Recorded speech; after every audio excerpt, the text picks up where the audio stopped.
Hi, my name is Kira Cooper, and today I want to talk to you about sexual violence or sexual assault. According to the National Sexual Violence Center, sexual violence is defined as an unwanted sexual act towards another. This can be done using words or actions. A person may use force, threats, coercion, manipulation to sexually violate somebody without their consent. Sexual violence happens in every community. It does not matter the race, the gender, their age, their religion, if they have disabilities or not. Sexual violence is an ongoing issue in our world today.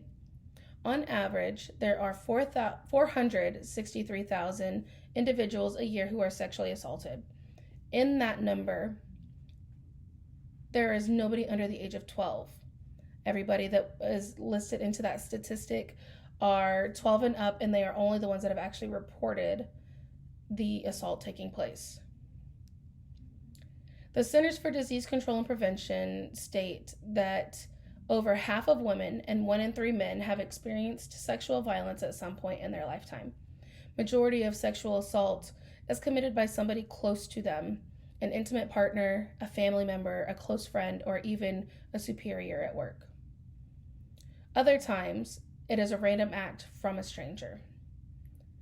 According to the National Sexual Violence Center, sexual assault is considered to be one of the least reported crimes, with an average of 63% of assaults not being reported, and only 12% of child abuse cases are reported. To help us understand the statistic, let's look at why so many people do not report their assault. Many people who have been sexually assaulted feel very different types of emotions. They ask themselves, why me? Did I lead them on? What did I do? And after they think about it for a little bit, they isolate themselves and don't really want to talk to anybody about it. Many victims are scared to come forward due to the fear of what may happen when they report the assault. Their fear is retaliation, repeated offenses, loss of employment, being judged or blamed, or having no one to believe in them. According to the Central Minnesota Sexual Assault Center, 60% of rapes or sexual assaults are not reported to the police. Those rapists never spend a day in prison. Factoring in the unreported rapes, only about 6% of rapists ever serve a day in jail. If a rape was reported, there is only a 50% chance of an arrest.